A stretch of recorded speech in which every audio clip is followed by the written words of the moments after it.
Hello everyone, કેમ છો બધા? સ્વાગત છે આપ સૌનું ફરીથી એકવાર નવી વિડીયોમાં. આવું છું જિગ્નેશ પટેલ અને તમે જોઈ રહ્યા છો કેનેડા ટોક્સ. આજે છે 8 મે અને આજના આપ સૌને ગુડ મોર્નિંગ અને જય શ્રી કૃષ્ણ. લાંબા સમય પછી વિડીયો આવી રહી છે. ટેમ્પરેચર અત્યારે છે ને 12 ડિગ્રી સેલ્સિયસ જેવું છે. હજુ ગરમી ચાલુ નથી થઈ અને હવેથી છે ને યુટ્યુબ ઉપર છે ને વિડીયો ઓછી આવશે અને ફેસબુક ઉપર વિડીયો વધારે આવશે. ફેસબુકની લિંક અને એ બધી વસ્તુ હું તમારી જોડે આગળ શેર કરું છું, પરંતુ હવે જે છે ને જેટલી બી વિડીયો આવશે કે જે બી આવશે ને મોટા ભાગે છે ને બધું ફેસબુક ઉપર આવશે. યુટ્યુબ ઉપર છે ને આવે તો આવે, ના બી આવે. એટલે ફેસબુકનું પેજ છે એને લાઇક કરી લેજો અથવા તો ફોલો કરી લેજો. ત્યાં આગળ તમને છે ને રોજે રોજ કન્ટેન્ટ મળશે. અત્યારે સાંજના 5 વાગ્યા છે અને જોઈ લો હવે છે ને મોડે સુધી અંધારું નથી થતું. 7:30-8 વાગે થાય છે અંધારું અને જો ઓલમોસ્ટ બધો સ્નો સાફ થઈ ગયો છે. તો ભાઈ અત્યારે છે ને અમે આવી ગયા છીએ અહીંયા ક્યુબેકની અંદર વર્ષોથી સ્થાયી થયેલા એક વ્યક્તિને મળવા માટે, જેમનું નામ નરેન્દ્રભાઈ છે. તમે પહેલાં બી મળી ચૂકેલા છો, પણ આજે એમના જોડે એક ખાસ મુલાકાત કરી છે જેથી ઘણી બધી ઇન્ફોર્મેશન છે એ તમારી સાથે શેર કરી શકાય.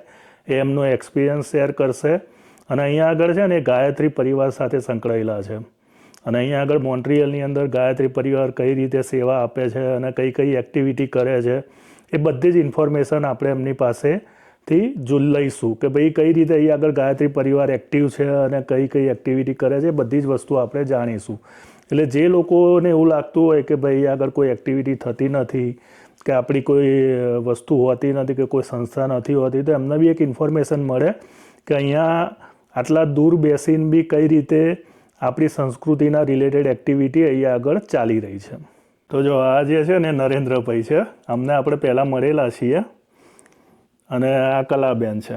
કલાબેનને બી તમે મળ્યા હશો. આપણે પ્રહલાદભાઈના ત્યાં કથા હતી નહીં, સત્યનારાયણ ભગવાનની કથા હતી ત્યારે આપણે મળ્યા હતા, પણ એ ઉડતી મુલાકાત થઈ હતી અને આજે વ્યવસ્થિત મુલાકાત થઈ રહી છે.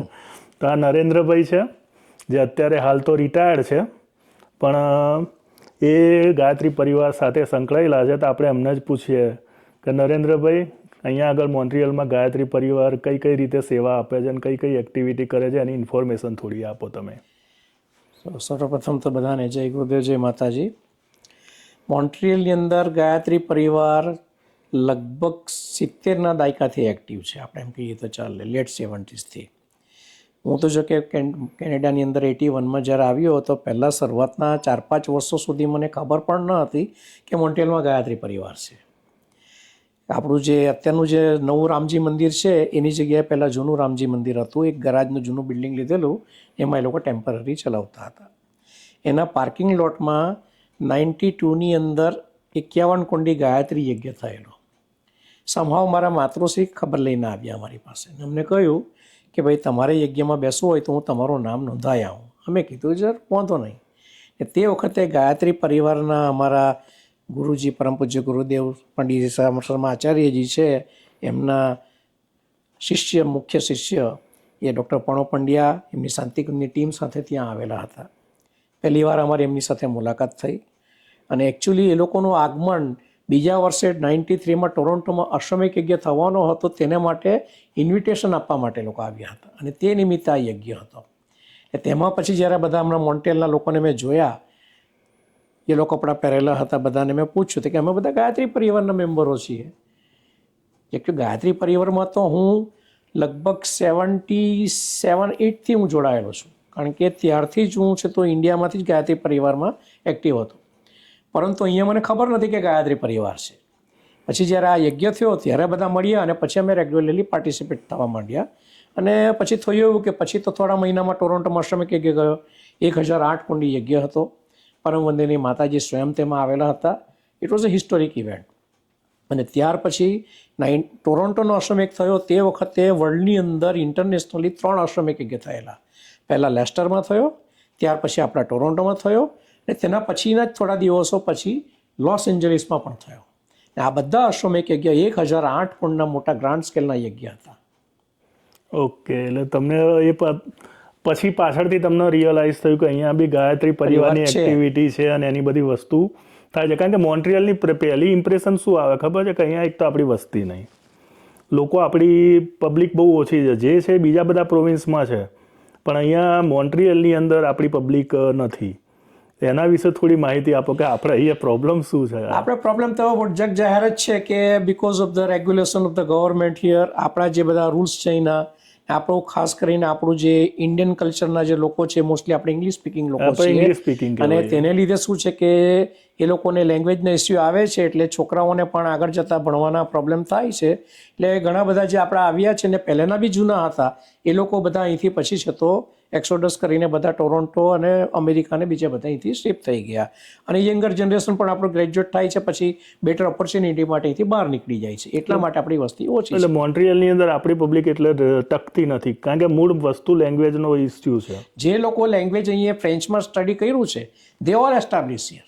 હા, એ એસ્ટાબ્લિશ છે. એનું જે છે તો નવસારીના એરિયાના જે પટેલના બધા ગ્રુપોના ફેમિલી મેમ્બરો છે અહીંયા, જે રામજી મંદિરના બધા ગ્રુપમાં છે, એ લોકોને મોટી વસ્તી છે અહીંયા, અને એ લોકો બધા ગવર્મેન્ટમાં ને ઘણી જગ્યાએ અહીંયા કામો કરે છે, અને એ લોકો વેલ એસ્ટાબ્લિશ છે અહીંયા, કારણ કે એ લોકોએ કમ્પલસરી બાય ફ્રેન્ચમાં એ લોકો એજ્યુકેશન લીધું છે, અને ઘણા ખરા બાયલિંગલ પણ છે. એટલે તે લોકોનો ઘણો પોર્શન તમને અહીંયા જોવા મળશે. પરંતુ જે લોકો ઇંગ્લિશ સ્કૂલમાં ભણ્યા છે તેના માટે આ ઇસ્યુ આવે છે. એટલે ટૂંકમાં જેને લેંગ્વેજને એક્સેપ્ટ કરી છે અને જેને એને સ્વીકારી છે અને એને શીખ્યા છે એ લોકો આગળ વધ્યા છે, અને જે લોકોએ લેંગ્વેજને એક્સેપ્ટ નહીં કરી, થોડી સ્ટ્રગલ તો કરવી પડે છે. તો બધાને કરવી પડે, તો એમાં તો કોઈ ઇસ્યુ નથી. પણ ટૂંકમાં જેને લેંગ્વેજની જોડે શીખી અને રહ્યા છે ને એ બધા અહીંયા આગળ રહી ગયા છે, પણ જેને નથી લેંગ્વેજ આવડતી કે બીજા ઇસ્યુ છે, એ લોકો પછી જનરલી મૂવ થવાનું વધારે પ્રિફર કરે છે કે ભાઈ આટલી બધી જફા શું કરવા કરવી. હા, એટલે જ. અને આપણે ત્યાં આગળ બધાની કેવું કે ભાઈ ઇંગ્લિશથી એક ઇન્ટરનેશનલ લેંગ્વેજ છે, દુનિયામાં કોઈ બી જગ્યાએ તમે ઇંગ્લિશથી આગળ વધી શકો છો, જ્યારે આ તમે એક લિમિટેડ ક્ષેત્રની અંદર તમે તમારું એ રહી જાય છે. હા, એટલે અને મૂળ શું આપણી પબ્લિક પહેલેથી ઇન્ડિયામાં બી જોયું કે ભાઈ આપણે છે ને બધા અંગ્રેજીથી છે ને થોડા પ્રભાવિત છીએ.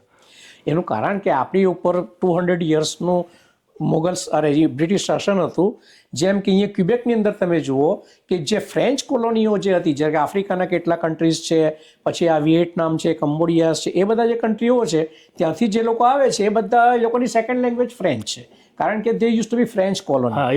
એ લોકો બધા જે અહીંયા આવે છે એટલા માટે ક્યુબેક શું કરે છે કે ફ્રેન્ચ કોલોની હતી એ લોકોની ભૂતપૂર્વ, ત્યાંથી જે લોકો આવે એને પહેલી પ્રાયોરિટી આપે છે એ લોકો અહીંયા વિઝા માટે, કારણ કે એ લોકોને ફ્રેન્ચ શીખતા ખર્ચો કરવો નથી પડવાનો, તૈયાર રેડીમેડ ફ્રેન્ચ સ્પીકિંગ પોપ્યુલેશન મળે છે. એટલે એ ટૂંકમાં એ ફ્રેન્ચ કોલોની હતી, એટલે ફ્રાન્કોફોની કહેવાતા હતા, અને આપણે એંગ્લોફોનિક કહેવાતા હતા, કારણ કે આપણે ઇંગ્લિશ કોલોનીમાં આવતા હતા. એટલે આપણે ઇસ્યુ રહેવાનો જ છે.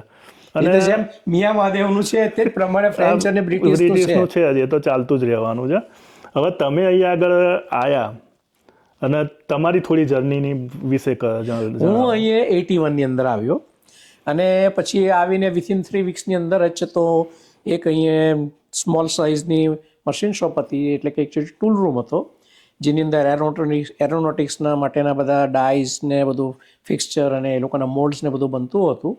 તો મેં રજીસ્ટર કરેલું જોબ માટે મેન પાવરની અંદર, ને એ લોકોએ મને ત્યાં મોકલો. એ લોકોએ પછી તે લોકોએ હાયર કર્યો મને, અને પછી that was under government training programme also, કે ભાઈ છે તો ઓન સાઇટ સ્ટડી કામ કરવું અને સાથે શીખવું પણ. Am the government use to give portion of my salary as a substitute to my honour of my boss the company. એટલે જે પ્રાઇમ લેટર કહીએ છીએ એવો ટાઈપ ઓફ. બસ, તો તે રીતે મેં 2 વર્ષ ત્યાં લર્નિંગ કર્યું. ત્યાર પછી છે તો એ કંપની વધારે બહુ દૂર મૂવ થઈ ગઈ, સેન્ટ યુસ્ટાચ મૂવ થઈ ગઈ. Back then I had no car, nothing, no driving licence, so I quit that company. પછી આપણે આ જીન્સના આપણે પેન્ટ ને બધું પહેરીએ છીએ ને, એના જે સ્નેપ બટન જે આવે છે મેટલના, એ કંપની હતી અહીંયા છે તો મોન્ટ્રીયલ ઈસ્ટમાં થોડી દૂર કંપની હતી, રૂ કેનેડા કરીને. એમાં 2-3 મહિના મેં કામ કર્યું. પંચ પ્રેસની ડાય ઉપર જે બધી ડાય હતી એના પર, ઓટોમેટિક પ્રેસ ઉપર તે ડાયને મેન્ટેન કરવી, એમાં નવી ડાય તૂટી જાય તો રિપ્લેસ કરવી, બનાવી, આ તે બધું કરવું. તેમાં થોડો ટાઈમ કામ કર્યું, પરંતુ I was never happy with that place, કારણ કે એરોનોટિક્સમાં પહેલાં કરેલું ક્લીન જોબ, એટલે મને ડર્ટી કામ ગમતું જ નહીં હતું. અને પછી મેઇન ટાઈમમાં પછી ત્યાંથી મેં બ્રેક લીધો, અને પછી આ કંપનીમાં જોઈન્ટ થયો 1985માં 6th of May, અને ત્યારથી રિટાયર થયો ત્યાં સુધી 40 years આઈ વર્ક એક જ કંપનીમાં. ઓકે. અને તમે નરેન્દ્રભાઈ ઘણા ટાઈમથી ગાયત્રી પરિવાર સાથે સંકળાયેલા છો, તો ફ્યુચરમાં ગાયત્રી પરિવારની અહીંયા મોન્ટ્રિયલમાં શું શું એક્ટિવિટી છે કે કઈ રીતે ગાયત્રી પરિવાર અહીંયા વર્ક કરી રહ્યું છે ને એના વિશેની ગાયત્રી થોડી પરિવારનો ફંડામેન્ટલ જો તમને પહેલા કહું તો ગાયત્રી પરિવારના અમારા પેટ્રોલ ફાઉન્ડર પંડિત શ્રી રામ શર્મા આચાર્યજી અને માતા ભગવતી દેવી શર્મા એમણે ગાયત્રી પરિવારની સ્થાપના કરી. તો એમનો ફંડામેન્ટલ મોટો શું હતો કે આપણી ભારતીય સંસ્કૃતિ જે છે, આપણું ઇન્ડિયન કલ્ચર જે છે કે જેની અંદર છેલ્લા 2000 વર્ષના મેડેવિલ ટાઈમ્સની અંદર જે બધી કુરૂપતાઓ આવી ગઈ છે. તમને ખ્યાલ હોય તો આપણા હિન્દુ ધર્મના આપણા ઘણા ઘણા ફેમિલીઓમાં આજે કંઈક રિવાજ હતો થોડા વર્ષો પહેલાં કે ઘરમાં છઠ્ઠી હોય બાળકની તો છઠ્ઠી પર દોરા કોણ બાંધે તો કે ફોઈબા આવીને બાંધશે. ઘરમાં લગ્ન પ્રસંગે પણ માતાજીનો આપણે ગોત્રેજ ગળું મૂકવાનો હોય તેની પૂજા કરવાની હોય તો ફોઈબા આવીને કરશે. આ બધા જે રિવાજો હતા એ રિવાજો કેમ આવ્યા તેના પર આપણે કદી ધ્યાન નથી આપ્યું. પ્રાચીન કાળમાં દરેક બધા આપણા ક્રિયા કર્મકાંડ જે કરતા હતા બધા બ્રાહ્મણોની હાજરીમાં થતા હતા. પરંતુ છેલ્લા 200 વર્ષના મેડેવિલ ટાઈમ્સની અંદર એવો પિરિયડ આવ્યો કે જે આપણે હિન્દુ ધર્મ જ નહીં પરંતુ ક્રિશ્ચિયાનિટીમાં, મુસ્લિમ ધર્મમાં, બધા ધર્મોની અંદર એવી કુરૂપતાઓ આવી ગઈ. જેમ કે ક્રિશ્ચિયાનિટીની અંદર પણ પોપ ઇઝ હોલ એન્ડ સોલ, પોપનું વાક્ય એટલે બ્રહ્મ વાક્ય થઈ ગયું. તેમ આપણે તો આપણો સામંતશાહી યુગ જે આવ્યો એ સામંતશાહી યુગની અંદર બ્રાહ્મણો અને સામંતોએ ભેગા થઈને, રાજા રજવાડાએ ભેગા થઈને એવી પરિસ્થિતિઓનું નિર્માણ કર્યું કે છે તો વર મરો કન્યા મરો ઘરનું તરભાણું ભરો એવી સ્થિતિ આવી ગઈ. તો સામાન્ય જે લોક હતા એ લોકોને સામાન્ય કર્મકાંડ કરવું એટલે પણ જમીન જાગીર ગીરવે મૂકવાની પરિસ્થિતિ જેવું થઈ ગયું. એટલે પછી કાળક્રમે લોકો એ બધું કર્મકાંડ કરાવતા, આપણા પૂજા વિધિ કરાવતા ઓછા થતા ગયા અને એના ટોકન રૂપે એ બધી વિધિઓ આપણા ઘરમાં ફોઈબા અથવા તો બહેનો આવીને કરવા માંડી. એટલા માટે છઠ્ઠીને દિવસે આપણે કહ્યું કે ભાઈ ફોઈબા આવીને આ વિધિ કરશે. હકીકતમાં પહેલાં બ્રાહ્મણોની હાજરીમાં કર્મકાંડ કરીને આ બધી વિધિઓ થતી હતી. પરંતુ આ પરિસ્થિતિ જ્યારે સર્જાઈ ત્યારે પરમ પૂજ્ય ગુરુદેવે વિચાર કર્યો કે આપણે ભારતને રિવાઈવ કરવું હશે તો આપણે જે અંધશ્રદ્ધાની અંદર જે ફસાયેલા છે, કુરીતિઓમાં ફસાયેલા છે એમાંથી પહેલાં કાઢવું પડશે આપણે બધાને બહાર. ભારત જ્યારે આઝાદ થયું તે પહેલાં પરમ પૂજ્ય ગુરુદેવ ગાંધીજીને મળેલા. ગાંધીજી સાબરમતી આશ્રમને એમને મળેલા ત્યારે ગાંધીજી એમને કહેલું કે ભારત તો આઝાદ થઈ ગયું છે, હવે પોલિટિકલ તો આપણે ફ્રી થઈ ગયા, પરંતુ આપણા મસ્તક ઉપર, આપણા વિચારોની અંદર જે આપણી અંદર અંધશ્રદ્ધાનો જે અને ધર્મની કુરીતિઓનો જે આપણી અંદર જે આપણી ઉપર પ્રભાવ છે એમાંથી તમારે એને મુક્ત કરવી પડશે એમ પરમ પૂજ્ય ગુરુદેવને ગાંધીજીએ તે ટાઈમે કહ્યું. અને પછી ભારતની આઝાદી પછી પરમ પૂજ્ય ગુરુદેવે આ મુવમેન્ટને ચાલુ રાખી. સેંકડો લગભગ 24 થી 27 વર્ષનું પ્રચંડ તપ કર્યું. પહેલાં ગાયત્રી પરિવારની સ્થાપના કરી. આપણા આર્ષ ગ્રંથો જે ભારતના હતા, આપણે સૌથી પહેલાં આપણે હિન્દુ ધર્મમાં કોઈને પૂછીએ કે આપણા આર્ષ ગ્રંથો શું છે તો ઘણાને કોઈ કહેશે કે મહાભારત છે, કોઈ કહેશે કે ગીતા છે. આપણા ધર્મના ગ્રંથો વિશે આપણને પૂરું જ્ઞાન નથી. તો પરમ પૂજ્ય ગુરુદેવે એ બધાના સુધી એ પહોંચાડ્યું. એમણે આપણા 4 વેદોનું પહેલાં હિન્દીમાં ભાષાંતર કર્યું, 108 ઉપનિષદોનું ભાષાંતર કર્યું હિન્દીમાં, ષડ દર્શન, બ્રાહ્મણ ગ્રંથ, આરણ્ય ગ્રંથો, આ બધા મીમાંસા ગ્રંથો, સૂત્ર સંહિતા બધાનું એમણે હિન્દીમાં ભાષાંતર કર્યું. 18 પુરાણોનું હિન્દીમાં ભાષાંતર કર્યું. અને પુરાણોની અંદર જે બધી આપણા ઉદાહરણો, કથા વગેરે જે છે એ તત્કાલીન પરિસ્થિતિના આધારે હતા. પરમ પૂજ્ય ગુરુદેવે કહ્યું કે આજની પરિસ્થિતિ જુદી છે, આજનો વૈજ્ઞાનિક યુગ છે, તો તે આજના સમસ્યાઓને સમાધાન માટે આજની પરિસ્થિતિ પ્રમાણે આપણે કામ કરવું પડશે. એટલા માટે આજના લોકોને ગાઈડ કરવા માટે એમણે 19મું નવું પુરાણ આપણા હિન્દુ ધર્મમાં એન્ટર કર્યું, જેનું નામ છે પ્રજ્ઞા પુરાણ.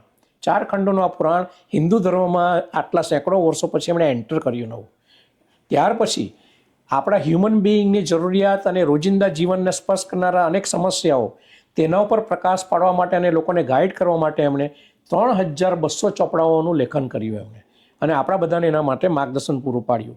એમનું એજ્યુકેશન જો ટેકનિકલી જોઈએ તો પ્રાઇમરી 6 કે 7 લેવલનું હતું, પરંતુ આજે એમના લખેલા સાહિત્ય ઉપર મોર દેન 150 PhD થઈ ચૂકી છે વર્લ્ડ વાઇડ. એટલે ગાયત્રી પરિવાર એમનો જે મેઇન જે મોટો હતો કે ભારતની મૂળતામાંથી આપણને બહાર કાઢવું, તો તેના માટે એમણે પહેલું ટૂલ શું બનાવ્યું? ધર્મતંત્રથી લોક શિક્ષણ. ને આ માધ્યમ બનાવીને આપણી ભારતીય સંસ્કૃતિના જે મૂળભૂત જે 2 પાયા હતા, જે આજે વિલુપ્ત થઈ ગયા હતા, જેના પર સતયુગમાં આપણો હિન્દુ ધર્મ ટકેલો હતો, એ હતો ગાયત્રી અને યજ્ઞ. ગાયત્રીની ફિલોસોફીને જો આપણે સાયન્ટિફિકલી કહીએ, so we can call it as a pure science and theoretical science, અને યજ્ઞને આપણે કહીશું કે એપ્લાઇડ સાયન્સ અથવા તો પ્રેક્ટિકલ સાયન્સ. તો આ જે નોલેજ હતું જે આપણું લુપ્ત થઈ ગયેલું તેમણે ફરીથી રિવાઈવ કર્યું. આપણો જે આપણા જે ધર્મનો જે આખો જે સાયન્ટિફિક જે એપ્રોચ હતો ને એ સાયન્ટિફિક એપ્રોચ આગળ સમય દરમિયાન જતો રહ્યો અને એક અંધશ્રદ્ધાના રૂપમાં આવી ગયો. એ જે આપણો ધર્મ પહેલેથી સાયન્ટિફિક જ છે, પણ એને એકચ્યુઅલી સાયન્ટિફિક તરીકે આપણે એને પ્રેઝન્ટ કરવાની જરૂર હતી.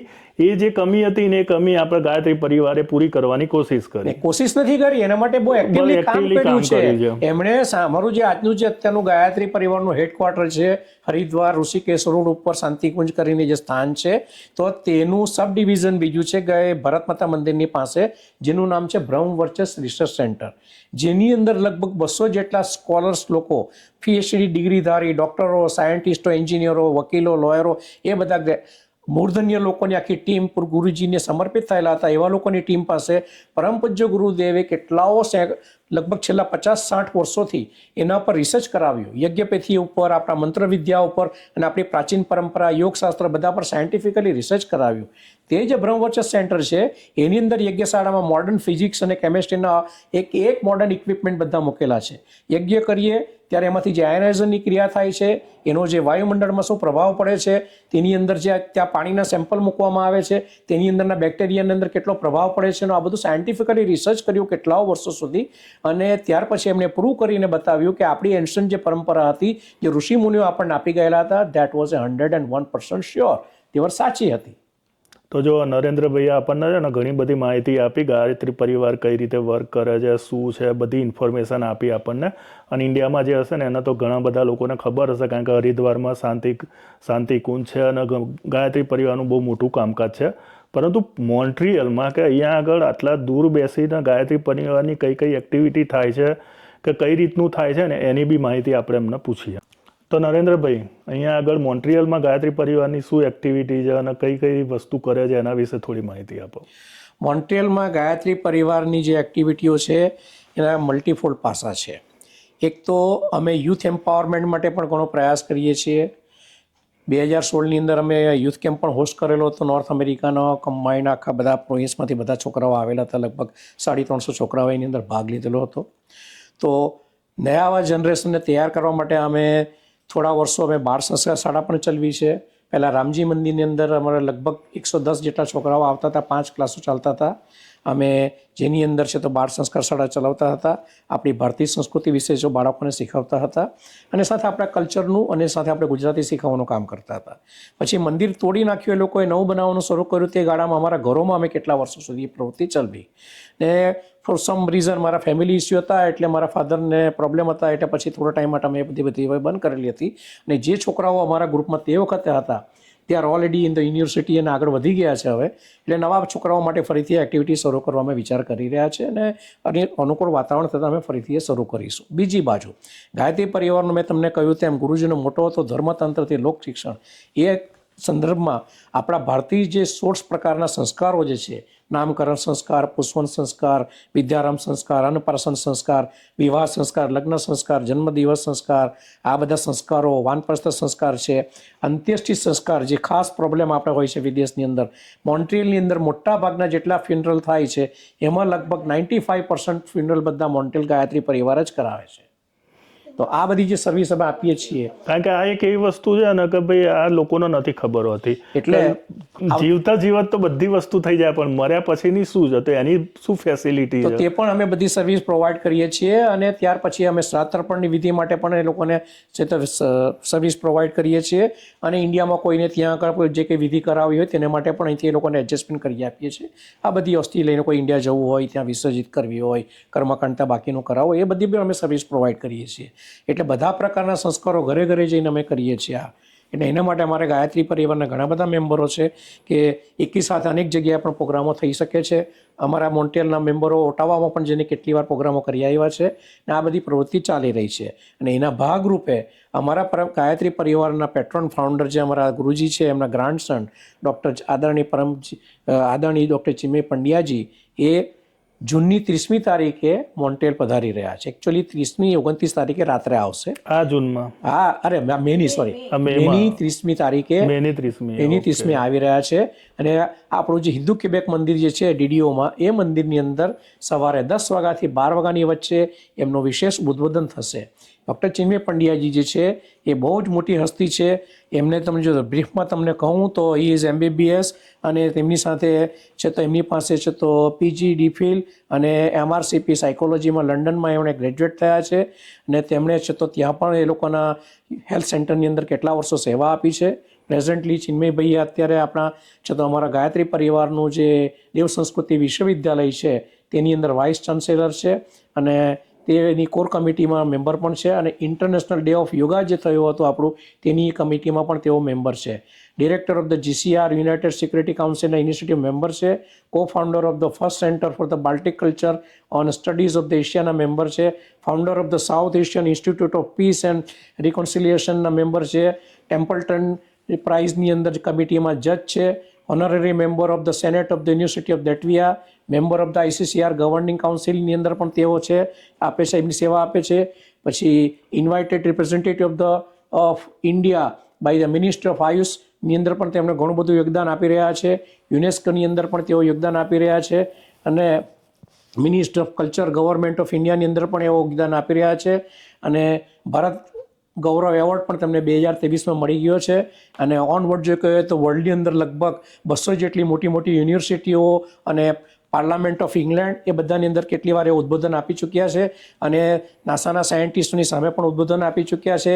આપણા ભારતની અંદર પણ ભાભા એટોમિક રિસર્ચ સેન્ટરના સાયન્ટિસ્ટોને ગાઈડ કર્યા છે એમણે કેટલી વાર અને વર્લ્ડ વાઇડ કેટલા બધા અનલિમિટેડ આપણે કાઉન્ટિંગ કરીએ એટલી બધી જગ્યાએ અલગ અલગ સબ્જેક્ટ ઉપર એમણે એમનું ઉદ્બોધન આપ્યું છે. એ જે ખરા અહીંયા આગળ આપણે એ ચિન્મય ભૈયા જે આવે છે આપણા મોન્ટ્રિયલમાં, એમ તો એમનો છે તો આપણા અનેક બધા અલગ અલગ સબ્જેક્ટોમાં એમની માસ્ટરી છે, પરંતુ મોન્ટ્રિયલનો આપણને જે ટોપિક આપવામાં આવ્યો છે તે દિવસે તો શ્રદ્ધા અને પાત્રતા એમના પર એમનું વિશેષ ઉદ્બોધન થશે તે દિવસે. એટલે જે હિન્દુ ટેમ્પલ છે, હિન્દુ ટેમ્પલ જે આપણું DDOનું છે એની અંદર સામી ફ્રૂટની જોડે છે. હા, બસ એ 10 થી 12 વચ્ચે એમનું લેક્ચર છે અને 10 થી 12 અને એમની સમજતા કે ઇન્ડિયન ટાઈમ ચિન્મયભાઈ 1 મિનિટ પણ આગળ પાછળ કરતા નથી. Time to time, minute two minute એમનું કામ ચાલે છે.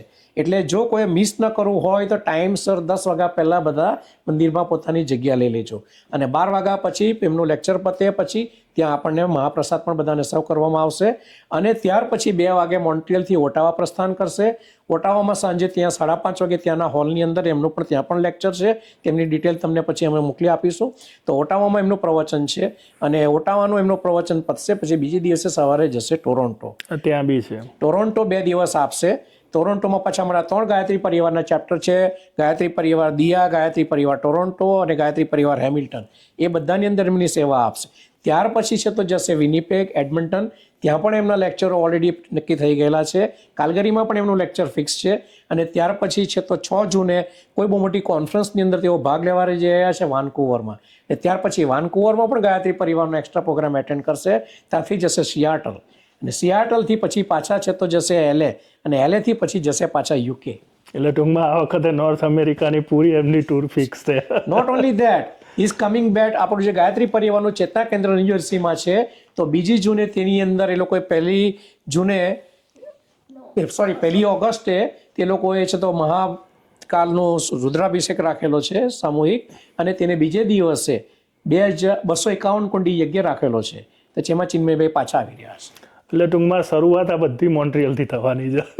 ઇનિશિયેશન આપણે ત્યાંથી થઈ રહ્યું છે ને નોર્મલી પ્રોબ્લેમ શું છે કે ટાઈમ બહુ લિમિટેડ આપ્યો છે. ટાઈમ લિમિટેડ આપ્યો છે. એટલો બ્રીફ ટાઈમ છે એટલે આપણે પાસે બીજું આગળ પાછળ કરવાનો કોઈ મોકો જ નથી હમણાં. તો જેને ભાઈ છે ને આ એમનો પ્રવચનનો લાભ લેવો હોય કે એમને મળવું હોય કે જે બી ટૂંકમાં એમની પાસેથી જ્ઞાન અર્જિત કરવું હોય ને તો 30મી મે આપણું જે હિન્દુ ટેમ્પલ છે DDO વાળું ત્યાં આગળ ચિન્મયભાઈનું પ્રવચન છે. 10 થી 12 છે. 10 થી 12 એમનું પ્રવચન છે. એટલે જેને બી ઈચ્છા હોય એ ત્યાં આગળ આવજો અને એમના પ્રવચનનો લાભ લેજો. અને આપણે ઓન ટાઈમ રહેવાનું છે. ઇન્ડિયન ટાઈમ આપણે ઘણીવાર હોય છે હેબિટ, પણ તો ગાયત્રી પરિવારમાં ઇન્ડિયન ટાઈમ નથી ચાલતો. આ યાદ રાખજો. ડૉક્ટર પ્રણવ પંડ્યાજી વર્ષો પહેલા યુકેમાં એકવાર કોઈ જગ્યાએ એમનું લેક્ચર હતું તો ટાઈમ પર એ પહોંચી ગયા. એમને કહેવામાં આવેલું કે તમારું લેક્ચર 6:30 વાગે છે. તો 6:30 વાગે માત્ર મંદિરમાં 25-30 લોકો હતા. આયોજકોએ કહ્યું કે ભાઈ તમે અડધો કલાક પછી આપણે ચાલુ કરશો. પંડ્યાજી કે નહીં, મારો ટાઈમ મને આપો, હું એક્ઝેક્ટલી મિનિટે ચાલુ કરી દઈશ, ગમે તે લોકો કેમ ન હોય. If you don't want miss it on the time before 10 o'clock please. Narendrabhai છે ને વર્ષો પહેલાં, આજથી 40 વર્ષ પહેલાં અહીંયા આગળ મોન્ટ્રિયલમાં સેટલ થયેલા છે. તો એમના આપણે છે ને થોડી ઇન્ફોર્મેશન લઈએ મોન્ટ્રિયલ વિશે કે ભાઈ મોન્ટ્રિયલ અત્યારે છે અને 40 વર્ષ પહેલાં તમે જે જોયું છે અને 40 વર્ષના ગાળા દરમિયાન શું બદલાયું છે અને શું વસ્તુ તમે જોઈ છે એ તમારા શબ્દોમાં કહો.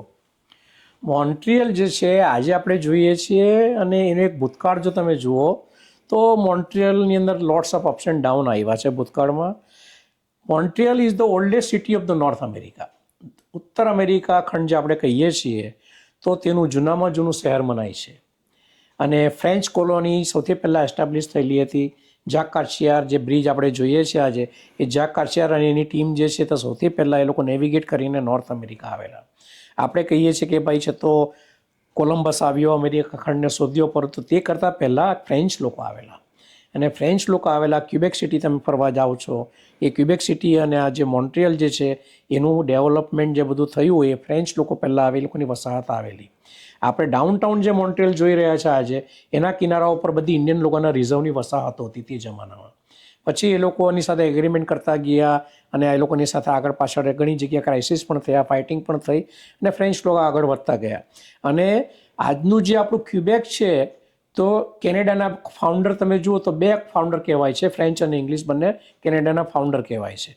કારણ કે ફ્રેન્ચ લોકો પહેલાં આવેલા અને ફ્રેન્ચ કોલોની એટલી બધી એસ્ટાબ્લિશ થયેલી કે અમેરિકાના બોસ્ટન પણ તમે આજે જાઓ ભવિષ્યમાં કોઈ વાર બોસ્ટનની સ્ટ્રીટ ઉપર જોજો, જો ફ્રેન્ચની જગ્યાએ ઇંગ્લિશમાં લખેલું હશે એ ડિફરન્સ જો કાઢી નાખો તો ઓલ્ડ બોસ્ટનમાં જજો તમને એમ જ ખ્યાલ આવશે કે તમે મોન્ટ્રિયલમાં છો.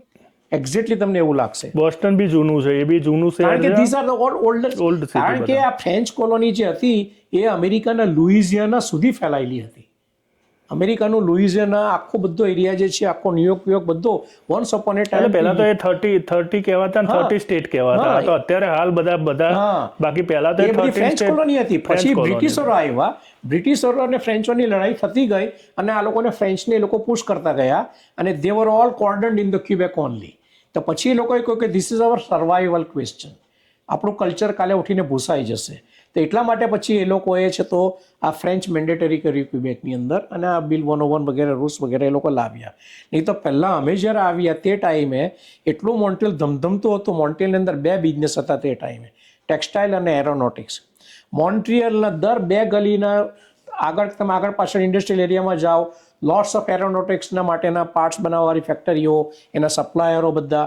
કારણ કે બોમ્બાર્ડિયર તો હજુ અહીંયા છે, પરંતુ અમેરિકાની અંદર જે બોઈંગ છે, એરબસ છે, આ બધી મોટી મોટી રોલ્સ રોયસ, આજે પણ તમે વેસ્ટ આઇલેન્ડમાં જુઓ તો રોલ્સ રોયસ ફેક્ટરી છે, સિમેન્સ છે, આ બધી ફેક્ટરીઓ છે, CAE છે, આ બધી કંપનીઓ છે. એ બધી એટલે એ માર્ટિન મેરિએટા આ બધી કેટલી બધી કંપનીઓ હતી પહેલાં, હનીવેલ, આ બધી કંપનીઓ પહેલાં હતી. એટલે દેર વોઝ અ હબ. આખો એરોનોટિક્સનો હબ હતો અને બીજો મોટો મોન્ટ્રિયલનો બિઝનેસ હતો ટેક્સટાઇલ. તો મોન્ટ્રિયલની અંદર તમે ગાસ્પે સ્ટ્રીટ જુઓ છો, શેબેનલ જુઓ છો, એ બધી સ્ટ્રીટો અને તમે કોઈ બી નેબરહુડમાં જુઓ તો બધા લેડીઝ લોકો ઘરની અંદર મશીન રાખતા હતા અને ઘરોમાં જોબ વર્ક એ લોકોને મળતું હતું અને રાત દિવસો ઘરમાં પણ એટલું બધું કામ મળતું હતું અને કરતા હતા. તે ટાઈમે તમે જો બેક ઇન 79, 80ના ગાળામાં તમે મોન્ટ્રિયલની કોઈ બી ફેક્ટરીમાં અંદર એન્ટર થાવ જોબ માટે, ગેરંટી યુ વોન્ટ વોક અવે વિધાઉટ જોબ. એટલે ટૂંકમાં એટલી ડિમાન્ડ હતી, એટલી ડિમાન્ડ, ઓલમોસ્ટ ઝીરો જેવું હતું અનએમ્પ્લોયમેન્ટ. કોઈ બી ફેક્ટરીમાં જાઓ જસ્ટ દે ગ્રેબ યુ, પાછા જવાનું જ નથી, આવી જાવ એમ, એ સ્થિતિ હતી. અને 79, 80ના ગાળામાં કેનેડિયન ડોલર વોઝ 10 કે 15 સેન્ટ મોર દેન અમેરિકન ડોલર. એટલે ટૂંકમાં ઇકોનોમીમાં મોન્ટ્રિયલનું જેટલા આપણા બધા મલ્ટીનેશનલ કંપનીઓ આજે ટોરોન્ટોમાં તમે જુઓ છો કે આઉટ વેસ્ટમાં જુઓ છો, એ બધાના હેડક્વાર્ટર્સ મોન્ટ્રિયલમાં હતા, ડાઉનટાઉનમાં હતા. અને મોન્ટ્રિયલનું સ્ટોક એક્સચેન્જ પણ કેનેડાનું સ્ટોક એક્સચેન્જ મોન્ટ્રિયલમાં હતું. એને એમી કહેવાતું, એમી ઇન્ડેક્સ કહેવાતું હતું, મોન્ટ્રિયલ સ્ટોક એક્સચેન્જ કહેવાતું હતું. પછી જ્યારે છતાં બિલ 101 આવ્યું અને એક્સોડસ બધું થયું, એમાં બધી કંપનીઓ બધી મૂવ આઉટ થઈ ગઈ ને તેમાં પછી આપણો ડાઉન ટ્રેન્ડ થોડો થયો. તે વખતે ટોરોન્ટોની શું હાલત હતી? Toronto was very small, undeveloped જેવું હતું. ટોરોન્ટોનું તમે જૂના જમાનામાં જો આજે પણ કોઈ જો જીરાડ સ્ટ્રીટ પર જાય અને જૂનું આપણું ઇન્ડિયાનું આખું ગ્રોસરી સ્ટોર અને શોપિંગનો આખો એરિયા જીરાડ સ્ટ્રીટ કહેવાતું હતું. આખા કેનેડાના તે ટાઈમના બધા લોકો તમને જીરાડ પર જ મળે વીકેન્ડમાં. સમોસા ખાવા, મીઠાઈ ખાવા, બધા ત્યાં ફાફડા ખાવા ત્યાં જ મળે તમને બધા. એ જીરાડ સ્ટ્રીટ એક જ સ્ટ્રીટ હતી જે આપણે ઇન્ડિયન ગ્રોસરી અને ઇન્ડિયન કલ્ચરનું એક સેન્ટર હતું, ગેધરિંગ સેન્ટર હતું. તો તે આખું જૂનું સિટી એકદમ પાર્ટ હતું. તો તેવું જ આખું તમને ત્યારે જોવા મળતું હતું. આજે જે તમે ટોરોન્ટોનો ઉપરનો બધો ભાગ જે ડેવલપમેન્ટ થયેલો જુઓ છો, સ્ટીલ અને તેની આજુબાજુનો ઉપરનો ભાગ બધો જુઓ છો, એકચ્યુઅલી ક્વીનની પણ નીચે બધું સુધી ડેવલપ નહીં હતું. બધા ખેતરો તો આખા ઈસ્ટ વેસ્ટ આખા તમે જુઓ તો એ ટૂંકમાં જે મોન્ટ્રિયલનો જે ડાઉનફોલ ચાલુ થયો અને ત્યારે પેલો ગ્રોથ થયો એ લોકો એટલે મોન્ટ્રિયલના ભોગે ટોરોન્ટોનો વિકાસ થયો વિકાસ એટલે ટૂંકમાં આ લોકોએ જે બિલ જે 101 આવ્યું એના પછી આ બધી જે કંપનીઓ હતી એ બધી શિફ્ટ થઈ ગઈ અને અહીંયાથી બધી અને તેમાં પછી તે ટાઈમે શું થયું કે રિસેશન પણ આવ્યું 81 નું રિસેશન આવ્યું 90s ની અંદર પાછું રિસેશન આવ્યું ને બધા ટાઈમ ખરાબ આવ્યો અપ ડાઉન થયા અને સાથે આ લેંગ્વેજનો ઇસ્યુ આવ્યો એટલે પછી લોકો પહેલાં તો શું હતું કે એક લૂપ હોલ હતો અમારા છોકરાઓને પણ જ્યારે મારી ડોટરને અમે ઇંગ્લિશ સ્પીકિંગ સ્કૂલમાં મૂકવી હતી ત્યારે લૂપ હોલ શું હતો કે if you get primary education of the first year in English institution anywhere in Canada you are eligible તો અમે અમારી ડોટરને ત્યારે પ્રાઇવેટ સ્કૂલમાં મૂકી એનડીજીની અંદર પ્રાઇવેટ સ્કૂલ હતી ત્યાં અમે 1 વર્ષ માટે મૂકી back then I spend $8,000 that time 1 year fee અને ત્યારે અમે મૂકી એને અને પછી એ ગવર્મેન્ટનું સર્ટિફિકેટ આવી ગયું કે બિકોઝ પ્રાઇમરી એજ્યુકેશન તમને ઇંગ્લિશમાં મળી ગયું 1 વર્ષનું 1 વર્ષ કમ્પ્લીટ કર્યું એટલે પછી તમારા બાકીના બધા છોકરાઓને હવે ઇંગ્લિશમાં એનરોલમેન્ટ મળી ગયું એટલે under that clause we had that opportunity પછી ગવર્મેન્ટે જોયું કે લોકો આનો દુરુપયોગ કરે છે ઇમિગ્રન્ટ લોકો દે ક્લોઝ દેટ લૂપ હોલ એટલે અત્યારે હાલ તો કમ્પલસરી થઈ ગયું અત્યારે તો તમારે ફ્રેન્ચ કમ્પલસરી શીખવું જ પડશે છોકરાઓ માટે તો કોઈ ઓપ્શન જ નથી કારણ કે એની કોમ્યુનિકેશનની લેંગ્વેજ જ એ થઈ ગઈ તમે ઇન્ડસ્ટ્રીમાં બિઝનેસમાં બધી જગ્યાએ હવે તો તમે ડોક્યુમેન્ટેશન પણ ઓપ્ટેન કરવું હોય સર્ટિફિકેટ લેવું હોય કંઈ બી લેવું હોય તો બધું બધું જો તમે નેગેટિવ લો ને આ પોઈન્ટને તો વસ્તુ અલગ છે બાકી જો તમે પોઝિટિવ લો ને તો આ વસ્તુ સારી જ છે તમે બાયલિંગ્યુઅલ થશો એટલે તમારી ડિમાન્ડ બીજી બધી જગ્યા કરતા વધારે જ રહેવાની છે તમને બીજા તમે ઓન્ટારિયોમાં કોઈ બી જગ્યાએ તમે ટોરોન્ટોમાં જોબ માટે એપ્લાય કરો એ લખો કે આઈ એમ બાયલિંગ્યુઅલ તો તે લોકો પહેલા તમને પુલ કરશે કારણ કે તમારી જોડે 2 લેંગ્વેજની સ્ટેન્ડ છે યુરોપિયન કંપનીઓ સાથે ડીલ કરવી હોય કે અહીંની કંપનીઓ સાથે તો કંપની માટે તો ઇઝી થઈ જશે બધું એટલે આ કેવું છે કે તમે કઈ રીતે લો છો એની ઉપર છે બધું અને ઇવન અમારા છોકરાઓ જે લોકો ઇંગ્લિશમાં જ ભણ્યા છે પણ એઝ આપણે કેમ ઇન્ડિયામાં ભણતા હતા હાઈસ્કૂલમાં અને એલિમેન્ટરીમાં તો 8મા ધોરણથી આપણને કમ્પલસરી એક સબ્જેક્ટ ઇંગ્લિશ ના આવતો હતો કે ઇંગ્લિશ તમારે શીખવાનું તો તે રીતે આ લોકોને પણ ઇંગ્લિશનો સબ્જેક્ટ હોય છે તેની સાથે ફ્રેન્ચ એક આવે છે અને ઘણી સ્કૂલોના પ્રોગ્રામ જ આવે તો ફ્રેન્ચ ઇમર્ઝન પ્રોગ્રામ છે જેને કહે છે એટલે શું થાય કે ધીમે ધીમે ધારો કે પહેલા એક સબ્જેક્ટ તમારો ફ્રેન્ચમાં હશે બાકીના બધા ઇંગ્લિશમાં ધીમે ધીમે આગળ વધશો તો ધીમે ધીમે પેલા ફ્રેન્ચના વધતા જશે ઇંગ્લિશના ઘટતા જશે એની ઇમર્ઝન કહે છે લોકો કે જેથી તમે બાયલિંગલ થઈ જાઓ ટોટલી એની અંદર ઓકે તો ઘણી સ્કૂલો એ પણ ઓફર કરે છે આજે અહીંયા તો જો ભાઈ નરેન્દ્રભાઈ જોડે છે ને આપણે ઘણી બધી ઇન્ફોર્મેશન મેળવી એમનો એક્સપિરિયન્સ અહીં આગળ ગાયત્રી પરિવાર કઈ રીતે એક્ટિવિટી કરી રહ્યું છે અને ઘણી બધી ઇન્ફોર્મેશન એમને શેર કરી અત્યારે આટલા વર્ષોનો એમનો અનુભવ હતો એ બી એમને શોર્ટમાં કહ્યો અને જો તમારે એના વિશે વધારે જાણવું હોય ને તો કોમેન્ટ કરીને જણાવજો તો ફરી કોઈક વખત સમય મળશે અને કોઈ પર્ટિક્યુલર ટોપિક ઉપર જો તમારે એમને પૂછવું હોય કારણ કે એમના જોડે વાસ્ટ એક્સપિરિયન્સ છે 40 વર્ષ કરતાં વધારે સમયથી અહીંયા આગળ ક્યુબેકમાં છે જો ઓન્ટારિયો કે બીજા બધા પ્રોવિન્સની અંદર તો છે ને તમને ઘણા બધા મળશે પણ ક્યુબેકની અંદર છે ને અહીંયા આગળ બહુ ઓછા જેવા આપણી પબ્લિક કહીએ ને એ બહુ ઓછી ટકેલી છે તો એના રિલેટેડ જો તમારે કોઈ ક્વેશ્ચન કર્યું હોય મગજમાં કે કઈ બી વસ્તુ તમારે પૂછવી હોય કે કઈ બી વસ્તુ જાણવી હોય તો કોમેન્ટ કરજો તો ભવિષ્યમાં જ્યારે બી એમની જોડે મોકો મળશે કે ફરીવાર મળીશું ત્યારે આપણે એની ડિસ્કશન કરીશું અને એના બી આપણે જવાબ લઈશું